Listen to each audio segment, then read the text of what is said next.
জেলায় জেলায় নজর, জেলায় জেলায় দাগিদের তালিকায় যাদের নাম তাদের দিকে নজরে এবার সরাসরি চোখ রাখবো মেকলিগঞ্জে। এসএসসির প্রকাশিত তালিকায় তৃণমূলীদের ছড়াছড়ি। মেকলিগঞ্জের প্রভাবশালী নেতা মনোজ কুমার রায় দাগিদের তালিকায় তার নাম রয়েছে 735 735। মনোজ কুমার রায় দ্য সিরিয়াল নাম্বার। মেকলিগঞ্জের তৃণমূলের প্রভাবশালী নেতার নাম দাগিদের তালিকায়। তৃণমূল কাউন্সিলর, জেলা পরিষদের প্রাক্তন সভাধিপতি, প্রাক্তন শিক্ষা কর্মাধ্যক্ষ, বিধায়কের বৌমা। আর এখানে মনোজ কুমার রায় নিজেই রয়ে গিয়েছেন তালিকায়।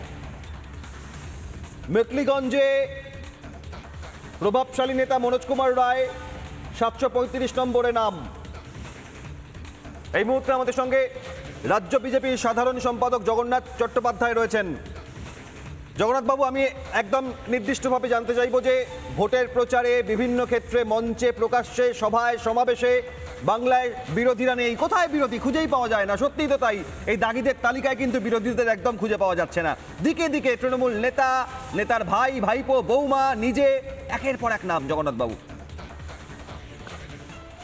বিরোধী উনি নিশ্চয়ই খুঁজবেন, হাস্যকরভাবে খুঁজবেন, সেই বাদ দিন।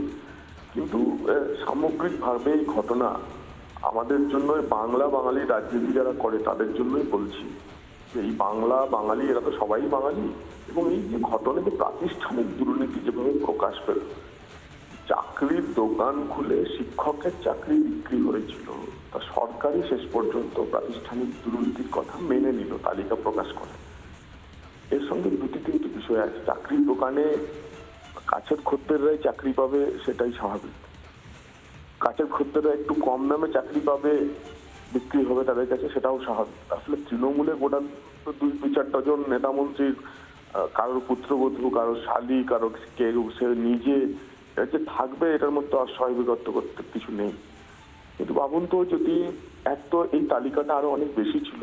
সিবিআই এর যে তালিকা জমা পড়েছিল স্ট্যাটাস রিপোর্টে, তাতে আমরা দেখেছিলাম যে সংখ্যাটা 2000-এর মধ্যে নয়, সংখ্যাটা প্রায় 6,500-6,500। জাস্টিস গাঙ্গুলির যে রিপোর্ট ছিল সেখানেও তারা এই কাপড় বাঁচার কাজটা 6,500-6,500 করেছিল। কি এক মহা জাদুতে এটা 2000-এ নেমে গেল, এটা প্রশ্ন। একেবারে এরপর পরিস্থিতি কোন দিকে যায়? 1, 2, 3, 3-3টে তালিকা এরপর আরো প্রকাশিত হয় কিনা নজর থাকবে। অনেক ধন্যবাদ। জগন্নাথ চট্টোপাধ্যায় রাজ্য বিজেপির সাধারণ সম্পাদক ছিলেন। এই মুহূর্তে আমাদের সঙ্গে আইনজীবী, সিপিআইএম রাজ্যসভার সাংসদ বিকাশ রঞ্জন ভট্টাচার্য রয়েছেন। বিকাশ বাবু, তালিকা প্রকাশিত হলো 3 দফায়। প্রথমে প্রকাশ প্রত্যাহার, তারপর 3 দফায় 1806 জনের নাম। আপনার পর্যবেক্ষণ? এটা অসম্পূর্ণ তালিকা। আরো অনেক, আমাদের যতটুকু আমরা মোটামুটি খসড়া হিসেব করেছি 6000-এর ওপর।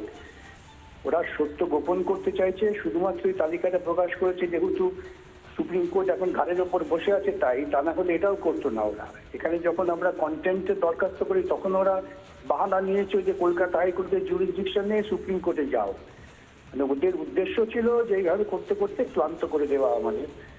কিন্তু ওরা ওদের ফাঁদেই পড়ে গেছেন। এটা অসম্পূর্ণ তালিকা, আরো তালিকা বার করতে হবে এবং ব্যাপক আকার। এমনকি তৃণমূলের পরিবারের যারা দেখছেন তাদেরও কাউকে টাকা দিতে হয়েছে, এটাও আমি জানি। এই সত্য প্রকাশিত হোক ধীরে ধীরে, কত বড় দুর্নীতি রাজ্যে রয়েছে। অসম্পূর্ণ তালিকা বলছেন আইনজীবী বিকাশ রঞ্জন ভট্টাচার্য। অনেক ধন্যবাদ আপনাকে। সব মিলিয়ে আমরা নজর রাখবো। 3 দফায় 1806 জনের নাম প্রকাশিত। চাকরি হওয়ার ক্ষেত্রে যেমন প্রথম, দ্বিতীয়, তৃতীয় তালিকা, ওয়েটিং লিস্ট প্রকাশিত হয়, চাকরি যাওয়ার ক্ষেত্রেও 1, 2, 3 করে তালিকা প্রকাশিত হচ্ছে। আর কি হয় নজর থাকবে আমাদের।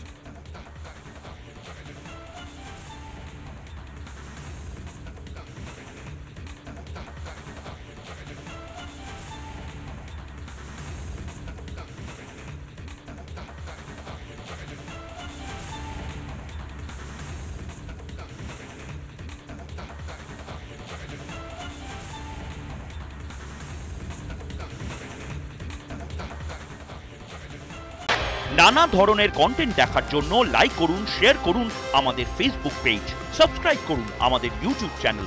পাশাপাশি অন্যান্য ব্রেকিং নিউজের জন্য অবশ্যই চোখ রাখুন রিপাবলিক বাংলায়।